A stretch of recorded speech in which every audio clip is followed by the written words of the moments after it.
Right, I have 25 minutes to get this wrap up done, so we're speed running this. Famous last words. Welcome in to the bi-monthly wrap up. How are you doing? This is September and October's reads. We have 16 books, I believe, give or take a couple. I think it's 16. As I say, we have 25 minutes to film this. I've got places to be. This is the busiest month of my entire life, so the fact that I read anything, I think, is impressive. We're gonna go through everything that I read. I feel like it's a bit of a mixed bag, but we've got a couple. I'm eyeing a few of these books up. A couple of them, very good. We've got a couple of 5 stars. I'm just gonna go, I think, in a random order. Whatever's closest. I think those are the vibes. Let's just get this one out of the way because I don't actually know how to talk about this book. And when I gave my review of it in my video, I basically said, this isn't gonna be cohesive, and then it wasn't. Acts of Service by Lillian Fishman. This is a tiny literary fiction. It's just over 200 pages. We are following Eve, and one night Eve posts nudes onto the internet, onto this website, and through doing that she meets another woman called Olivia. Olivia wants to meet our first girl, Eve. They go get dinner or something, and Olivia basically says that she and her husband want to maybe start a relationship with Eve. Eve also has a girlfriend, should mention that. It's basically following the dynamics between them in this new relationship, Eve, and like the guilt of doing this all behind her girlfriend's back, and kind of just following how the three of them start this relationship and how it progresses and the power dynamics throughout and how those shift and how those change. It was really fascinating. It's just a really hard book to recommend because I do think you have to be very interested in character studies, and not everyone in this book is super likable, so you kind of have to be on board for that. Generally, overall, I really quite liked this. It pleasantly surprised me. I didn't know what to expect going in, but it's a very bold book. I think it's a debut, and it's such a bold debut, and I kind of love that. As I say, hard one to recommend because you know your reading taste better than anyone else. If it sounds like something up your alley, I do think it's good and I think it's written well. It's just also kind of an unusual read, and it's a really hard one to compare to anything else. Anyway, I'm already going over my allotted 25 minutes, so, you know, decide if you want to read it. Then I did quite a few thrillers over the last few months, so let's chat about one of the thrillers. Let's do One by One by Freida McFadden. Which one was this?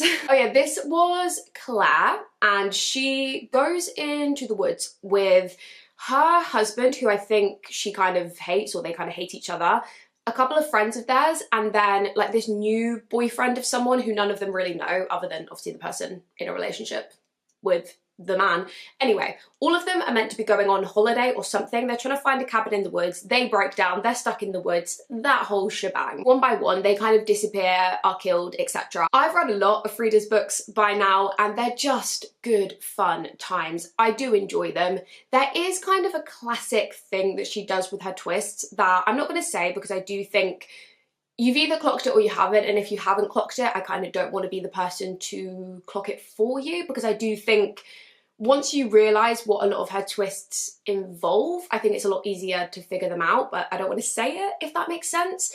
So this one, in a way, went down the same realm, although that being said, it still got me. So kind of take of that what you will. Even though I did know the direction, or assumed the direction it was going to go, and that was correct, the twist still got me. So I had fun with this one. I always have fun with her books. Then I filmed a scavenger hunt, and I did it in a bit of a different way this month. I had a timer going. It was like using all your guys' prompts. I mean, that bit's normal, but I mean, go watch it. It's a little bit chaotic, but I enjoyed doing it.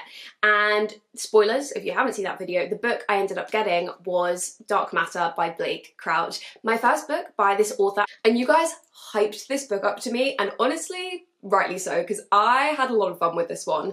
I listened to the audiobook, which I think was such a great way to consume this story. This one basically follows Jason, who kind of wakes up in an alternative reality. It's similar, but different. So there's like key differences. His like family aren't his family, his job is different, things like that. And he's kind of trying to figure out how, I guess, to get back to the original life, and then like a bunch of other stuff. It's like sci-fi meets thriller. It's like thriller pace, but it's a very good easy sci-fi, so I think if you're a bit scared of sci-fi or it's not a genre you read a lot, it's a really good one to get you into it. It's also a good book slump book because it just moves really, really quickly.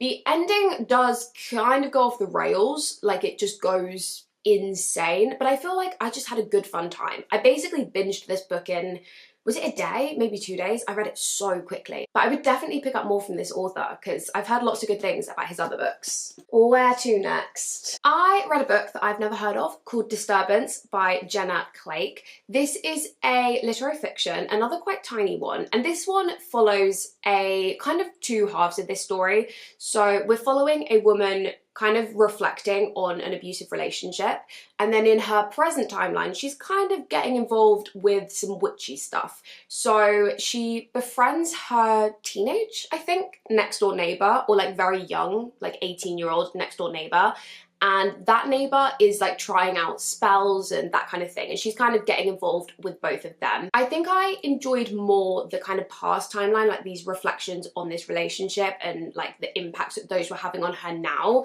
The witchy stuff definitely became a little bit secular.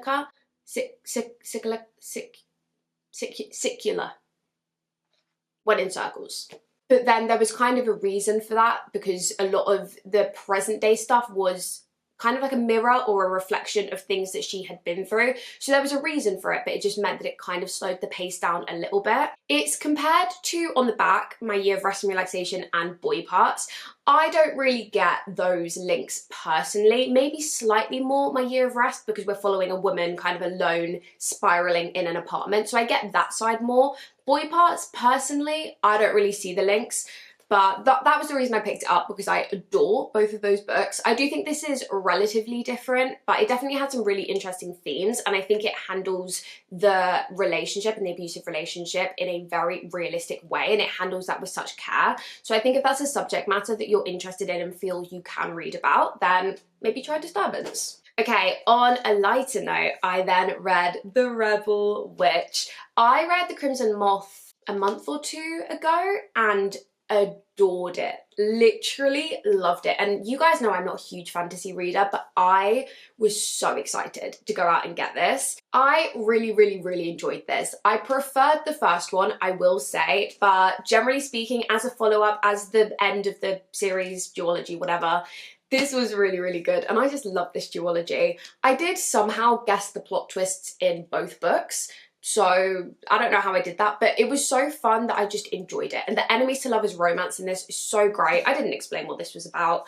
It's a enemies to lovers rebel witch hunter. That wasn't really an explanation, but you know, you get the gist. As I say, did prefer the first one, but I still really liked this. I would recommend it. I had a really good time with this one. Okay, let's do one of my 5 stars. I adored this book. Another one that I've not heard of before, but I'm so glad I picked it up. We have Honey by Isabel Banter. This book follows Amber as she is kind of getting into first more acting and then more moving into the music industry. She joins a band, she kind of leaves the band. We follow her over many years, going solo, being in the music industry, everything that comes along with that, some messy relationships. It was so much more literary than I was expecting, and I loved it. It feels to me like a mix of Normal People, like the relationships read a little bit Normal People-esque, and then obviously an easy comp, Daisy Jones. It's not interview format like Daisy Jones is, it's very much first person perspective, but that to me made it so much more intimate because we were following all of these moments from her, like in the moment. It just, the writing style really worked for me, and I tabbed so many quotes because they were just beautiful. I was obsessed with the writing. This is a debut, but anything else Isabel Banter writes, best believe it, I'm gonna read it. Then let's go back to thriller. I read my first Riley Sager. Finally, I read The Only One Left. This one follows, what is her name? Kit. Kit is a caregiver. She has been recently fired from her job, and she kind of gets her job back. This is all happens very quickly in like the first chapter. But her boss is still kind of mad at her. So as a bit of a, you know, he says, okay, you have to go work for Lenora Hope. Is that her name? Lenora Hope. Why was I going to say Lenora Dove? Oh, Sunrise. Anyway, Lenora Hope, who is possibly maybe a mass murderer of her entire family. She, due to like medical reasons, is not able to walk or talk, and she communicates via a typewriter. And obviously our main girl is kind of trying to figure out what actually happened on the night of the murders and whether Lenora Hope was actually responsible as everyone thinks she was. For my first Riley Saga, I really did enjoy this. I guessed one of the plot twists almost immediately, but the kind of second plot twist I didn't get. So best of both worlds in some ways. I really like the writing style. It moved with pace. Having the typewriter sections kind of like gave it almost like a new perspective, which was really fun. I do think the writing was kind of the style where they remind you about things a lot. So they kind of maybe assume that you're quite regularly forgetting things. So they'll be like, oh yeah, and when this happened and remember this. There was quite a lot of that, but other than that, I enjoyed the writing. I have a few more Riley Sagas on my TBR, so I'm excited. I think I'm going to pick up maybe House Across the Lake next. I feel like that's a really popular one. Okay, then a book that pleasantly surprised me. We have The Husbands by Holly Gramazio.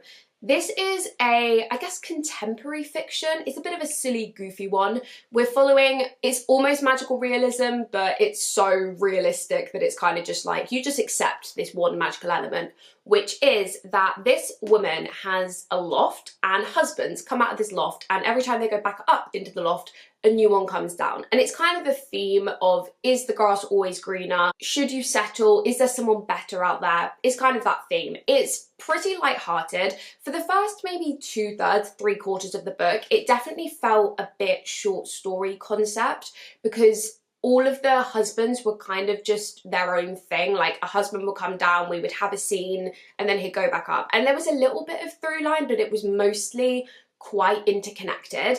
And then the final, I guess, third of this book was by far my favourite third. It all started coming together. It definitely got goofier and sillier, and there were definitely things that were very questionable, illegal, out there, but I was just really into it by that point, and I was quite pleasantly surprised because I didn't know if this was completely going to be my thing, and it ended up being a really fun time. If you've read The Answer Is No by Fredrik Backman, I think they have similar writing styles, very different energy, very different plot, but I think the vibes, the goofiness is the same. Then a very ungoofy book I read, I Fell in Love with Hope. This one was kind of pitched to me as being a romance. I'm sure everybody said it was a sad romance. I don't really think it is. I think it's a literary fiction. In this book, we are following, I feel like the plot of this book has somewhat evaded me.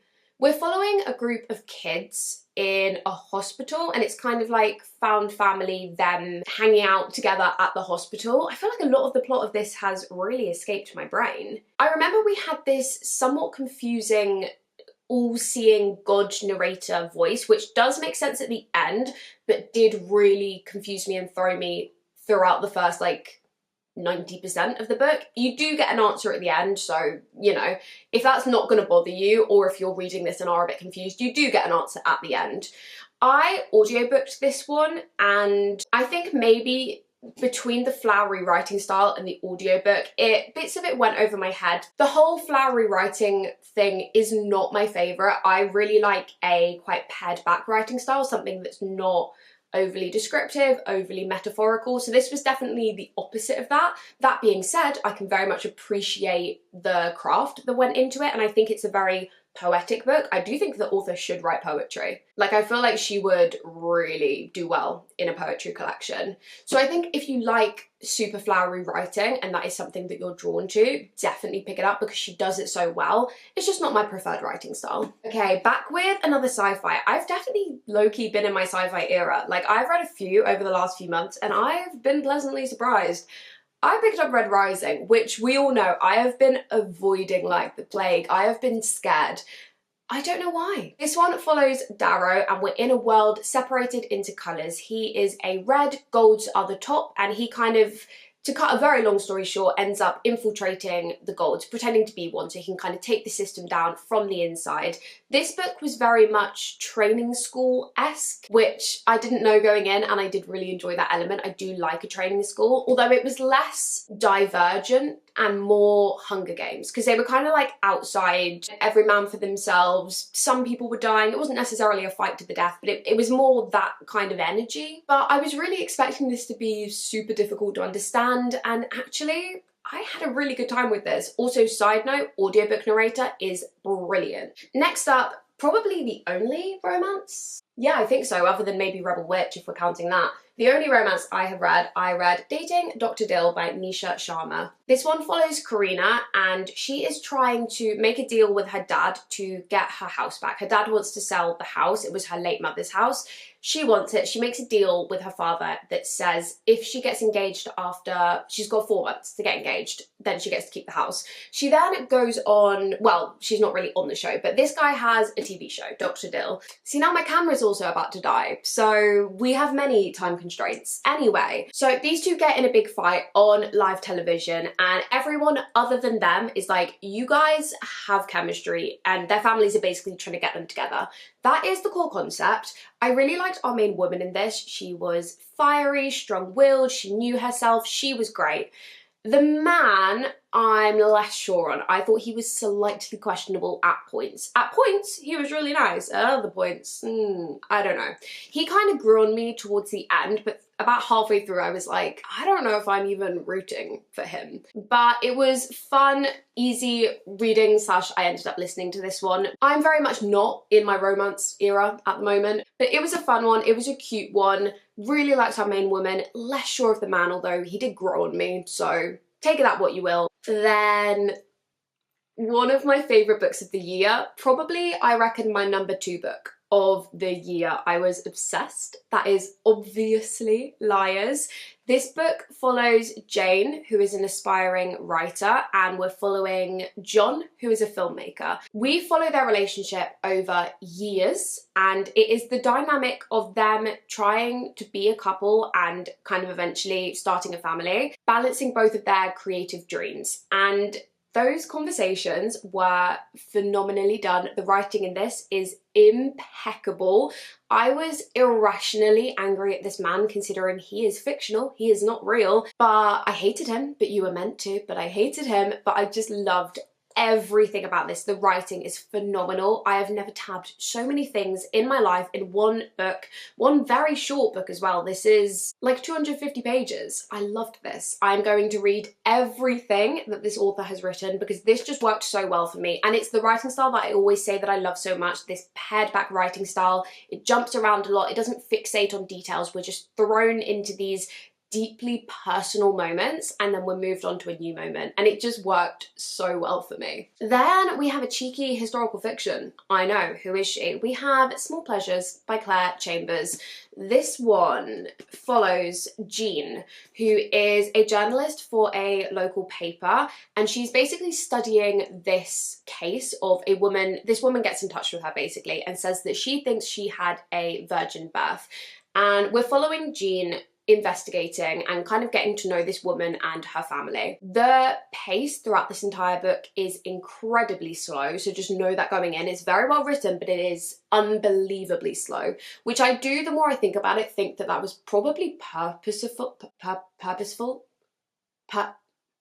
on purpose. Because I think it's the idea of we're slowing down and we're thinking about the small pleasures in life, stop and smell the roses, that kind of shebang. That is 98% of the book. The last 2% of this book just do their own thing. Almost completely separate.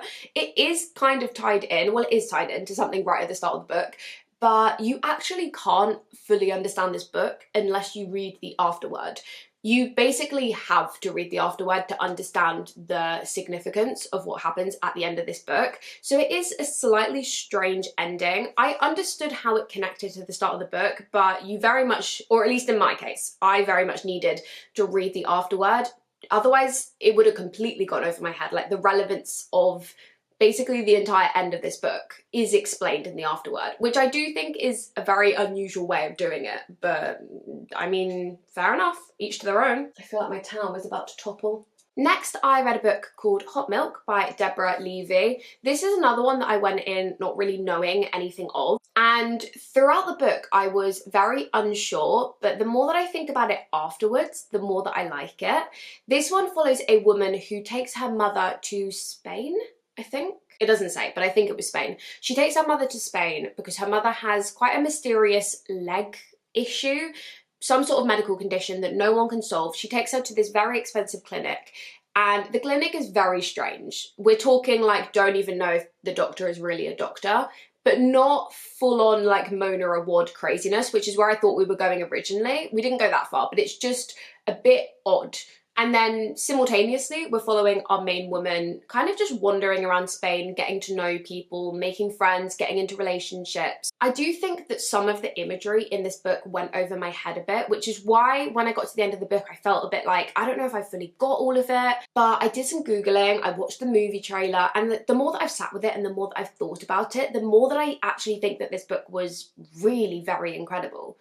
But I just don't think I understood everything, and that's why I don't know, I'm a little bit torn because I do think it's really good and I would recommend it, but I would say go in knowing it's weird because I didn't, and I think if I'd been better prepared knowing it's actually a very odd little book, I think I would have enjoyed it more, but equally, I did like it. It just threw me a bit, but the more I think about it, I'm liking it. But I do think it needs a reread, which I don't say very often. Oh, please don't fall over. Then another book, I think in the same video, I can't remember, another book that I've never heard of, picked up on a whim. We have Rosewater by Liv Little. I think this is another debut. I've read a lot of debuts in the last few months. This one follows Elsie. She is 28. At the start of this book, she is kicked out by bailiffs of her apartment, and it's kind of her trying to get her life back together. It's her working on a bar. She's also a poet, so we get lots of her writing, and then her like relationships and how they develop throughout the book. Very much my type on paper, if you will. The strength of this book is definitely the characters. Like our main character, I love, and you back her so hard. And then her best friend Juliet and kind of how their relationship develops throughout the book. Loved them. They were great. The writing style itself is not my favorite kind of writing style, and I don't want to keep repeating myself in this video, but I think overly descriptive writing styles just aren't my favorite thing, and this one is one that kind of fixates on little details. I definitely prefer something very pared back that kind of doesn't fixate on those, but that is very much a personal thing, so I'm not saying it's a bad writing style, I'm just saying know that. Because that is, I think, a lot of people's preference. I think a lot of people like super detailed writing. But overall, I would definitely read more from Liv Little because the characters were so lovable. This whole book is so warm, and even though there are very sad moments, it feels like a very hopeful, warm book. And I would definitely recommend this one, particularly if you do enjoy a book about a writer, which you know I do. Watching her balance, like, having to make money, but also wanting to be creative and how that can drain the creativity from you, and like trying to balance those, all of those elements, all of those conversations, loved. And I just loved our main character. Like, I backed her so hard. Oh, that is so about to go. Okay, we only have one more book. We are no! I knew that was gonna happen. Everyone's okay. No one panic. I so knew that was gonna happen. All right, last but not least, we are ending on Remarkably Bright Creatures by Shelby Van Pelt. This is one that literally every single one of you told me I was going to adore. Everyone hyped this up in my comments, so I went in with high hopes.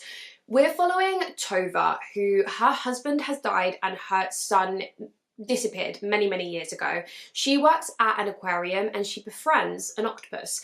The octopus, I think I said several times that he's a talking octopus. He's not really. He just talks to us, if that makes sense. He doesn't talk to the characters.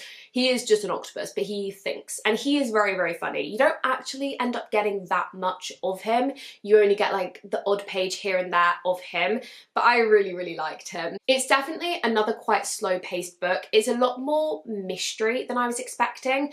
And to be honest, the kind of reveal, I guess, of this book, you kind of get it very, very early, or at least I picked up on it very early, but I think it is basically said.